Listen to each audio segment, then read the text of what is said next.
নমস্কাৰ, মই হিৰণ্য কুমাৰ নাথ চিপাঝাৰৰ ফ্লৰিকা নাৰ্চাৰীৰ পৰা কৈছো। আপোনালোকৰ মাজলৈ আহিছো। আমি আজি G9 কল, গ্ৰেণ্ড 9 কল, যিটো টিস্যু কালচাৰত কল, সেইটো কলৰ অকমান আমাৰ নাৰ্চাৰীত এজোপা ধুনীয়াকে লাগিছে, ফল লাগিছে।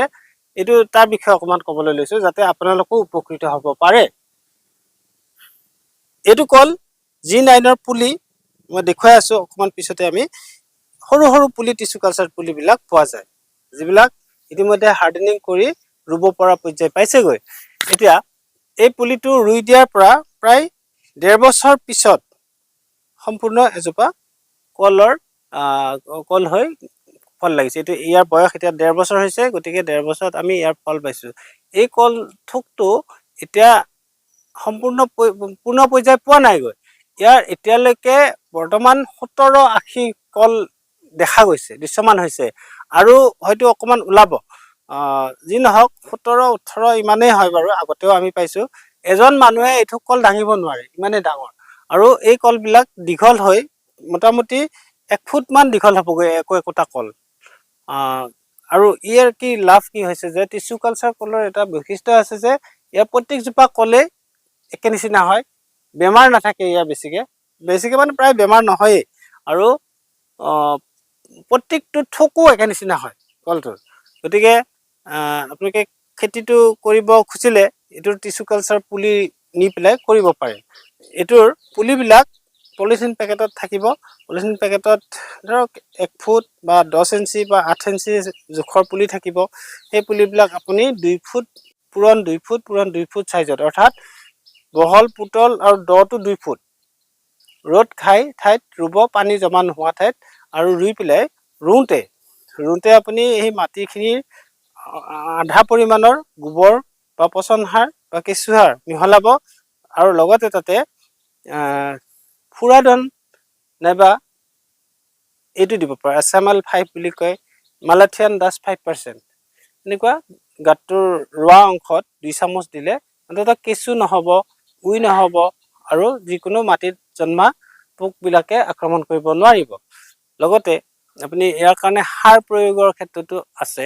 আমি ছেপ্টেম্বৰ অক্টোবৰত এবাৰ আৰু ফেব্ৰুৱাৰী মাৰ্চত এবাৰ যি মাতৃগছত সাৰ দিওঁ, সেই সাৰটো ইয়াতো দিব লাগিব। আৰু ৰোৱাৰ আগতে সাৰ দিব লাগিলে কমেও 1 সপ্তাহ 10 দিন আগত আপুনি সাৰ দিব পাৰিব। DAP, পটাছ এই ধৰণৰ সাৰবিলাক দিব পাৰিব। এতিয়া এই কলটো আপুনি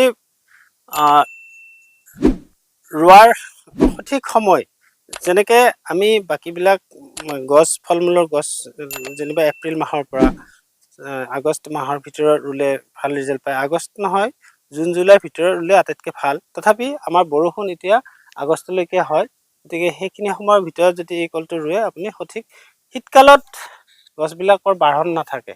গতিকে শীতকালটো আমি ভৰসা নকৰি যাতে গোটেই সম্পূৰ্ণ বৰ্ষাকালটো ই বাঢ়িব পাৰে, তাৰ গঠন সম্পূৰ্ণ কৰিব পাৰে, সেইকাৰণে আগতীয়াকৈ ৰুব। এপ্ৰিল মাহতে ৰুই দিলে বেছি ভাল হয়। আৰু এই গছটো ৰুওঁতে এজোপা কলগছৰ পৰা আনজোপা কলগছলৈ 8 ফুট, অতি কমেও 8 ফুট দূৰত্ব ৰাখি পেলাই ৰুব। ওচৰত যাতে কোনো ডাঙৰ গছ নাথাকে সেইটো চাব। আমি সকলোবিলাক ফল মূলৰ খেতি কৰোঁতে সেইটো চাব লাগিব যে ওচৰত যাতে কোনো ডাঙৰ গছ গছনি নাথাকে। বাঁহ যদি ছাইডৰ পৰা কাষৰ মানুহ ঘৰৰ বস্তিৰ পৰা যদি বাঁহ হালি থাকে, বাঁহ থাকিলে খেতি নহ'ব। আপুনি ড্ৰেইন কৰি দিব লাগিব, ড্ৰেইন কৰি দিব লাগিব, আৰু ওপৰত হালি থকা বাঁহবিলাক কাটি দিব লাগিব। আৰু কদম গছ, জাম গছ, নাৰিকল গছ, তামোল গছ এইবিলাক যদি ইয়াৰ ওচৰত থাকে ই নহ'ব। আপুনি য'ত কল খেতি কৰিব সেইটো ব্লকত কলেই কৰিব, তাত আৰু বেলেগ কৰাৰ কথা চিন্তা নকৰিব। কেৱল একেবাৰে চাপৰ শাকজাতীয় কিবা পাচলি কৰিব পাৰিব মাজত, একো দৰা মাটি উলিয়াই পেলাই, কিন্তু বেছি শিপাযুক্ত আৰু বেছি ওখ গছ কৰিলে লাভ নহ'ব। এইটো দুয়োটাৰে ক্ষতি হ'ব, দুয়োবিধ গছৰে ক্ষতি হ'ব। গতিকে আপোনালোকক এইটো ক'লো যে G9 অৰ্থাৎ গ্ৰেণ্ড 9 এই কলজোপা খেতি কৰি পেলাই আপোনালোক লাভৱান হ'ব পাৰে। নিজৰ ঘৰত খাবৰ কাৰণেও কৰিব পাৰিব, আৰু যদি ব্যৱসায়িক ভিত্তিটো কৰে তেনেহ'লে প্ৰচুৰ পৰিমাণে লাভৱান হ'ব। ইয়াৰ পুলিবিলাক, এই যে পুলিবিলাক দেখিছে, এই পুলিবিলাক মোটামুটি ইয়াৰ পিছত 3টা প্ৰজন্মলৈকে আপুনি ৰুই ইয়াৰ পৰা ফলাফল পাব পাৰে। তাৰপিছত আকৌ নতুন পুলি লগাব লাগিব। আহক এতিয়া আমি আপোনালোকক G9 কলৰ পুলিটো অকণমান দেখুৱাই দিছোঁ। এয়া G9 কলৰ পুলি অৰ্থাৎ গ্ৰেণ্ড 9। এইটো অকমানি পুলি, এইটো খুব বেছি আছে ধৰক 10 ইঞ্চি 8 ইঞ্চি মান ওখ আছে। এই পুলিটো আপুনি 2 foot into 2 foot into 2 foot, মানে 2 ফুট বহল 2 ফুট পুতল আৰু 2 ফুট দ গাঁত কৰি পেলাই এইটো 8 ফুটৰ মূৰে মূৰে ৰুব লাগিব। ৰুওঁতে পচন সাৰ গোবৰ যি ব্যৱহাৰ কৰিব লাগে আমি ইতিমধ্যে ক'লো। এতিয়া এই পুলিবিলাক আপুনি কিনিব পাব যিকোনো প্ৰতিষ্ঠিত নাৰ্চাৰীতে এইটো কিনিব পাব। কেৱল জাতৰ কথাটো চাব, এইটো G9 টো পাব। আকৌ আজিকালি মালভোগৰো টিচু কালচাৰ ওলাইছে, আমাৰ ফ্লৰিকা নাৰ্চাৰীতে এইবিলাক পুলি পাব বাৰু, কিন্তু আৰু অন্যান্য নাৰ্চাৰীটো হয়তো পাব। আপোনালোকে ভাল পুলি সংগ্ৰহ কৰিব, সুস্থ পুলি, স্বাস্থ্যৱান পুলি। কিছুমান পুলি আছে কি ইতিমধ্যে বয়স পাৰ হৈ গৈছে, ওখ হৈ গৈছে, আপুনি গম পাব যে এইটো ৰুলে কাম নাই আৰু লিংলিঙীয়া হৈ গৈছে। গতিকে ইয়াক যদি বেছি দিন ৰাখিবলগীয়া হয়, পলিথিনটো সলাই পেলাই ডাঙৰ পলিথিনত দি আকৌ সেইমতে সাৰ পানী দি ডাঙৰ কৰিব লাগিব। আৰু বেছি ডাঙৰ পুলি ৰোৱা কথাটো ভাবিবও নালাগে, কাৰণ ডাঙৰ পুলি যিমানে ৰুব সিমানে বেয়া কথাটো। অমিতাৰ ক্ষেত্ৰতো তেনেকুৱাই, সৰু পুলি ৰুব লাগে। সৰু পুলি ৰুলে এতিয়া ৰুবৰ কাৰণে উপযুক্ত পুলি এইটো আমাৰ ৰুব। আৰু যিবিলাক প্ৰতিষেধক দিব লাগে, ইয়াৰ ঔষধ দিব লাগে, সেইবিলাক সময়মতে দিব, ভিটামিন দিব লাগে সময়মতে দিব, তেতিয়াহ'লে উপযুক্ত ফলাফল পাব আৰু নিৰোগী গছ এজোপা পাব।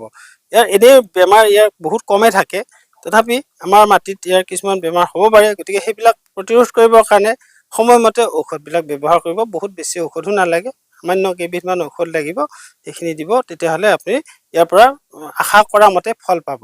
ৰুবৰ কাৰণে এনেকুৱা পুলি উপযুক্ত, এইটো সম্পূৰ্ণ সুস্থ আৰু সতেজ পুলি।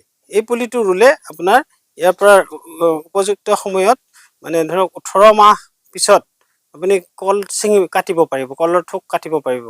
আৰু প্ৰায় মই দেখিছোঁ এবছৰ মানৰ পিছতে ফুলা দেখিছোঁ। এবছৰ, আমি এইটো খেতি কৰিবলৈ বহু বছৰ হ'ল। আমি ফ্লৰিকা নাৰ্চাৰীত 2003 চনত প্ৰথমতে এই কলৰ খেতি কৰিছিলোঁ। তেতিয়া আমি দিল্লীৰ পৰা টিচু কালচাৰ কল পুলি আনি কৰিবলগীয়া হৈছিল। আজিকালি অসমত ডাঙৰ ডাঙৰ নাৰ্চাৰী কেইখনে ছাপ্লাই কৰে বাৰু, তেওঁলোকৰ পৰা লৈ ল'ব পাৰে। আমি তেওঁলোকৰ পৰা আনি ৰখা পুলি এইবিলাক চাব পাৰে। এইবিলাক পুলি চাৰ্টিফাইড পুলি, এইবিলাক পুলিত কোনো প্ৰব্লেম নাই। ধন্যবাদ।